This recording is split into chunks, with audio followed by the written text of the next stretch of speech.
ಮಹಾ ಸರ್ವಶಕ್ತನಾದ ದೇವರು, ಮಹಾ ಅಭಿಷಕ್ತನಾದ ದೇವರು, ಮಹಾ ಉನ್ನತನಾದ ದೇವರು.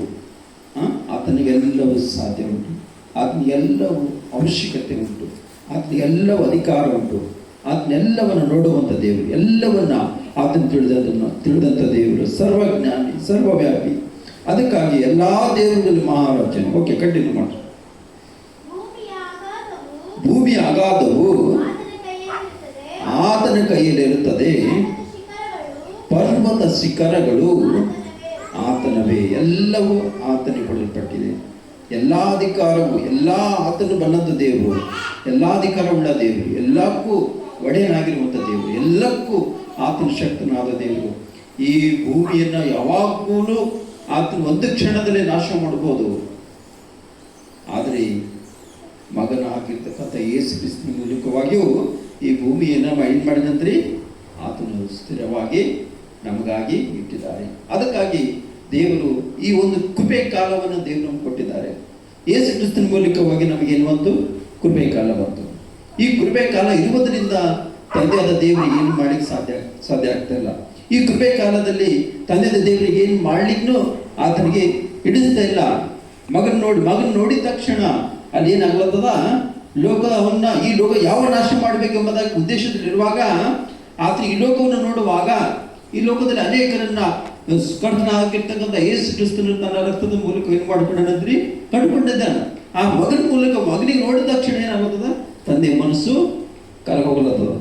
ಯಾಕಂದ್ರೆ ಆತನು ಕೃಪೆಯನ್ನು ನಮಗೆ ಅನುಗ್ರಹಿಸಿಕೊಟ್ಟಿದ್ದಾನೆ. ಈ ಕೃಪೆ ಕಾಲವನ್ನು ನಮಗೆ ಕೊಟ್ಟಿದ್ದಾನೆ. ಈ ಕೃಪೆ ಕಾಲದಲ್ಲಿ ನಾವೇನೇ ಮಾಡಿದ್ರೆ, ನಾವು ಯಾವ ತಪ್ಪು ಮಾಡಿದ್ರು ಕೂಡ ಮಗನ ಮೂಲಕ ನಮ್ಗೆ ಏನಾಗ್ಲತ್ತದ, ಕ್ಷಮಾಪಣೆ ಸಿಗ್ಲತ್ತದ. ಮಗನ ಮೂಲಕ ನಮಗೆ ಈ ಒಂದು ಕ್ಷಮಾಪಣೆ ಸಿಗುವುದರಿಂದ ಅಲ್ಲಿ ತಂದೆಯಾದ ದೇವರಿಗೆ ಯಾವುದು ಕೋಪವಿಲ್ಲೆಂಬುದ ಕೋಪವನ್ನು ಏನಾಗ್ಲತ್ತ ಕರಗಿ ಹೋಗ್ಲತ್ತದ. ಆ ರೀತಿಯಾಗಿ ದೇವರಿಗೂ ನಮ್ಮನ್ನು ಆತನು ತನ್ನ ಮಕ್ಕಳಾಗಿ ನಮ್ಮನ್ನು ಈ ಲೋಕದಲ್ಲಿ ಕರೆದಿದ್ದಾನೆ. ಅದಕ್ಕಾಗಿ ನಾವು ದೇವರ ಮಕ್ಕಳಾಗಿ ಇರುವುದಕ್ಕೆ ದೇವರಿಗೂ ನಮ್ಮ ಕೃಪೆಯನ್ನು ನಮಗೆ ಕೊಟ್ಟಿರುವಾಗ, ಈ ಕೃಪೆ ಕಾಲದಲ್ಲಿ ನಾವು ಇರುವಾಗ ದೇವರಿಗೂ ನಮಗೆ ಕೃಪೆ ಅಂತ ಹೇಳುವಾಗ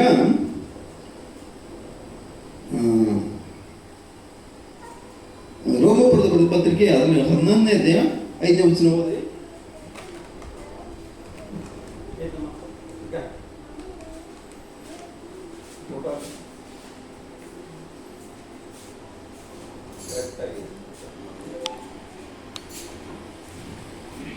ಯಾವ್ದ? ರೋಮ 11:5 ವಚನ ಹೋದ್ರಿ. ಅದರಂತೆ ಇಂದಿನ ಕಾಲದಲ್ಲಿ ದೇವರು ಕೃಪೆಯಿಂದ ಆದುಕೊಂಡವರಾದ ಕೆಲವರನ್ನು ಏನಂತ ಕೆಲವರು ಉಳಿದಿದ್ದಾರೆ. ಅಂದ್ರೆ ದೇವರಿಗೆ ಗೊತ್ತು ನಾಶ ಮಾಡಬೇಕು ಉದ್ದೇಶದಲ್ಲಿ ದೇವರ ಚಿತ್ತವೇನಾಗಿತ್ತು, ಲೋಕ ಸೃಷ್ಟಿಕರ್ತನ ಚಿತ್ತವೇನಾಗಿತ್ತು ಅಂದ್ರೆ ಈ ಲೋಕವನ್ನು ನಾಶ ಮಾಡಬೇಕೆಂಬುದಾಗಿ. ಆದ್ರೆ ಕರ್ತನಾದ ಯೇಸು ಕ್ರಿಸ್ತನ ಮೂಲಕ ನಮ್ಗೆ ಏನು ಸಿಕ್ಕದ?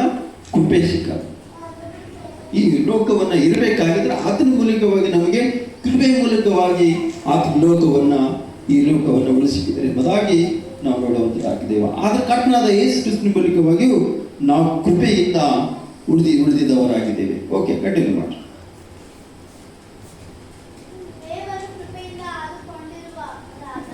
ದೇವರ ಕೃಪೆಯಿಂದ ಆದುಕೊಂಡವರಾದ ಕೆಲವರು ಮಾತ್ರ ಉಳಿದಿದ್ದಾರೆ.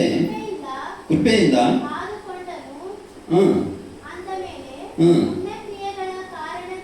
ಪುಣ್ಯ ಕ್ರಿಯೆಗಳ ಕಾರಣದಿಂದ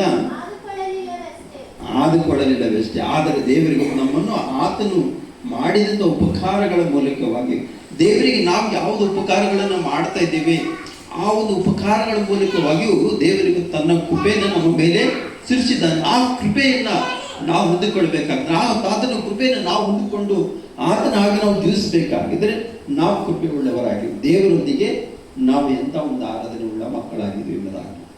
ಅದಕ್ಕಾಗಿ ಎಲ್ಲಾ ದೇವರುಗಳಲ್ಲಿ ಮಹಾದೇವರು ನಮ್ಮ ದೇವರು.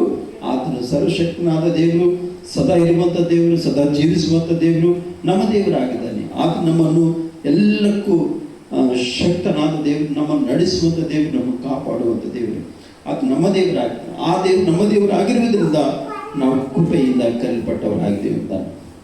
ಅದಕ್ಕಾಗಿ ನಾವು ಗಲಾತ್ಯದವರಿಗೆ ಬರೆದ ಪತ್ರಿಕೆ ಅದರಲ್ಲಿ 1ನೇ 15ನೇ ವಚನ ಓದ್ರಿ. ಗಲಾತ್ಯ 1:15.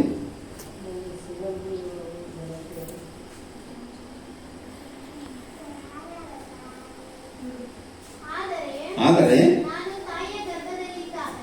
ನಾನು ತಾಯಿಯ ಗರ್ಭದಲ್ಲಿದ್ದಾಗಲೇ ನನ್ನನ್ನು ಪ್ರತ್ಯಕ್ಷಿಸಿ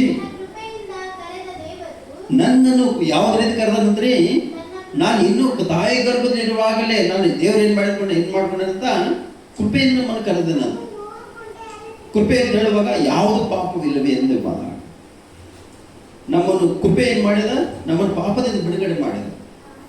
ಆತ ನಮ್ಮನ್ನು ಪಾಪದಿಂದ ಈ ಪಾಪ ವರ್ಷಕ್ಕೆ ನಾವು ಗುರಿ ಪಡದೆ ಆತ ನಮ್ಮನ್ನು ಏನು ಮಾಡ್ಕೊಂಡ್ರೆ ಕೃಪೆಯಿಂದಲೇ ನಮ್ಮನ್ನು ಕರೆದು ಆತನು ತನ್ನ ಮಕ್ಕಳಾಗಿ ನಮ್ಮನ್ನು ಮಾಡ್ಕೊಂಡು ತಾಯಿಯ ಗರ್ಭದಿಂದ ನಮ್ಮನ್ನು ಆತನು ಇನ್ನೂ ಭಿನ್ನವಿರುವಾಗಲೇ ನಮ್ಮನ್ನು ಏನು ಮಾಡ್ಕೊಂಡ ಕೃಪೆಯನ್ನು ನಮಗೆ ಒದಗಿಸಿಕೊಟ್ಟಿದ್ದಾನೆ. ಈ ಕೃಪೆ ಮೂಲಕವಾಗಿ ನಾವು ನೋಡುವಾಗ ನಮಗೆ ಯಾವುದೇ ತಪ್ಪು, ನಾವು ಏನು ತಪ್ಪು ಮಾಡಿದರೂ ಕೂಡ ಆ ಕೃಪೆ ನಮ್ಮನ್ನು ಬಿಡಿಸುವಂತಾಗಿದೆ, ಆ ಕೃಪೆ ನಮ್ಮನ್ನು ಬಿಡುಗಡೆ ಕೊಡುವಂಥದ್ದಾಗಿದೆ. ಅದಕ್ಕಾಗಿ ನಾವು ಪ್ರಿಯ ದೇವರ ಮಕ್ಕಳಾಗಿರ್ತಕ್ಕಂಥ ನಾವುಗಳು ಆತನ ಸನ್ನಿಧಾನದಲ್ಲಿ ನಾವು ದೇವರಿಗೆ ದಿನನಿತ್ಯ ಪ್ರಾರ್ಥನೆ ಮಾಡೋಣ. ಆತನ ಕೃಪೆಯಲ್ಲಿ ನಾವು ಸದಾ ಕಾಲ ಇರೋಣ. ದೇವರೊಂದಿಗೆ ನಮ್ಮ ಆತ್ಮಿಕವಾಗಿರ್ತಕ್ಕಂಥ ಕಾರ್ಯಗಳೊಂದಿಗೆ ನಾವು ಇಟ್ಟುಕೊಂಡು ಆತನ ಹಾಗೆ ನಾವು ಜೀವಿಸುವುದಾದ ದೇವರು ಖಂಡಿತ ನಮ್ಮನ್ನು ಆತನ ನಡೆಸಲಿಕ್ಕಿದ್ದಾನೆ ಎಂಬುದಾಗಿ ನಾವು ನೋಡೋದರಾಗಿದ್ದೇವೆ. ಅದಕ್ಕಾಗಿ ನಾವು ನಮ್ಮ ದೇವರನ್ನ ಯಾವಾಗಲೂ ಸದಾ ಕಾಲ ಇರುವಂಥ ದೇವರು, ಆತನ ಯಾವತ್ತೂ ತೂಗೊಳಿಸುವಂಥ ದೇವರನ್ನು ಎದುರಿಸುವಂಥ ದೇವರಲ್ಲ, ನಮ್ಮ ನೋಡುವಂಥ ದೇವರು. ತನ್ನ ಕೃಪೆಯನ್ನು ಮುಂದಿಗೆ ದೇವರಿಗೆ ನಮ್ಮನ್ನು ಕರೆದಿದ್ದಾನೆ. ಈ ಕೃಪೆ ನಾವು ಕಳೆದುಕೊಳ್ಳದೆ ಆತನ ಕೃಪೆಯಲ್ಲಿ ನಾವು ಜೀವಿಸುವಂಥವರಾಗಿರೋಣ. ಅದಕ್ಕಾಗಿ ನಾವು ದೇವರ ಮಕ್ಕಳಾಗಿ ನಾವು ಜೀವಿಸಲಿಕ್ಕೆ ಪ್ರಯತ್ನ. ಓಕೆ, ಕಂಟಿನ್ಯೂ ಮಾಡಿ. ತನ್ನ ಮಗನನ್ನು ಅನ್ಯ ಜನರಲ್ಲಿ ಪ್ರಸಿದ್ಧಪಡಿಸುವವನಾಗಿರ್ಬೇಕೆಂದು ಆತನನ್ನು ನನ್ನೊಳಗೆ ಪ್ರಕಟಿಸುವುದಕ್ಕೆ ಇಚ್ಛಿಸುವುದಾಗಲೇ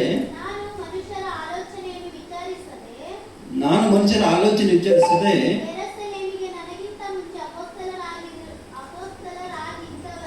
ಅಪೋಸ್ತಲರಾಗಿದ್ದವರ ಬಳಿಗೆ ಹೋಗದೆ ತಿರುಗಿ ದಮಸ್ಕಿಗೆ ಬಂದರೆ, ಈಗ ನೋಡ್ರಿ ದೇವರು ವಾಕ್ಯ ಹೇಳ್ತದೆ, ನಾವೇನು ಮಾಡ್ಬೇಕಂದ್ರೆ ಅದನ್ನ ಕೃಪೆ ನಮ್ಗೆ ಬೇಕು. ನಾವೊಂದು ಮನೆ ಕಟ್ಟಬೇಕಾದ್ರೆ ಅದನ್ನ ಕೃಪೆ ಬೇಕು. ನಾವೊಂದು ಯಾವುದೋ ಒಂದು ಕೆಲಸ ಮಾಡ್ಬೇಕಂದ್ರೆ ಅದನ್ನ ಕೃಪೆ ಬೇಕು. ಕೃಪೆ ಇದ್ದರೆ ನಮ್ಗೆ ಏನು ಮಾಡ್ಲಿಕ್ಕೆ ಸಾಧ್ಯ ಇಲ್ಲ. ಕೃಪೆ ಇದ್ದರೆ ಮಾತ್ರ, ಆತನ ಕೃಪೆ ಇದ್ದರೆ ಮಾತ್ರ, ಆತನ ಚಿತ್ತವಿದ್ದರೆ ಮಾತ್ರ ನಾವೇನು ಮಾಡಲಿಕ್ಕೆ ಸಾಧ್ಯ ಅದ. ನಾವು ಬೈಕ್ ತಗೊಳ್ಳಿಕ್ಕೆ ಸಾಧ್ಯ ಅದ, ಮನೆ ಕಟ್ಟಲಿಕ್ಕೆ ಸಾಧ್ಯ ಅದ. ಆದರೆ ಒಂದು ನಾವು ಯಾವುದೇ ಕೆಲಸ ಮಾಡಬೇಕಾದ್ರೆ ಆತನ ಚಿತ್ತ ಬೇಕು, ಆತನ ಕೃಪೆ ಬೇಕು, ನಮ್ಗೆ ಬೇಕು. ಆತನ ಕೃಪೆಯಿಂದ ನಾವು ಏನು ಮಾಡಲಿಕ್ಕೆ ಸಾಧ್ಯ ಇಲ್ಲ. ಅದಕ್ಕಾಗಿ ನಾವು ದೇವರ ಮಕ್ಕಳಾಗಿ ನಾವು ಆತನ ಕೃಪೆಯಲ್ಲಿ ನಾವು ಇರುವುದಾದ ದೇವ್ರ ಖಂಡಿತ ನಮ್ಮನ್ನು ಆತನ ನಡೆಸಲಿಕ್ಕಿದ್ದಾನೆ. ಅದಕ್ಕಾಗಿ ನಾವು ದೇವರ ಅನ್ಯೋನ್ಯತೆಯಲ್ಲಿ ನಾವು ಜೀವಿಸೋಣ, ದೇವರ ಕೃಪೆಯೊಂದಿಗೆ ನಾವು ಜೀವಿಸೋಣ. ದೇವರು ಆತನು ಕರೆದ ಹಾಗೆ ನಾವು ಆತನ ಅನ್ಯೋನ್ಯತೆಯಲ್ಲಿ ನಾವು ನಡೆಯೋಣ. ದೇವರ ವಾಕ್ಯ ಮೂಲಕ ದೇವರು ನಮ್ಮನ್ನು ಹೆಚ್ಚಿನದಲ್ಲಿ ಬಲಪಡಿಸಿಕೊಟ್ಟು ನಡೆಸಲಿ. ಆಮೇಲೆ ಓಕೆ, ನಾವೊಂದು ಹಾಡನ್ನು ಹಾಡುವಾಗ ಮರದ ಕಾಣಿಕೆ ತಲುಪಡುತ್ತದ. ತೆಗೆದು ಬಾ ಯೇಸು ನಿನ್ನನ್ನು ಬಾಳಲಿ ಅಂತ ತೆಗೆದು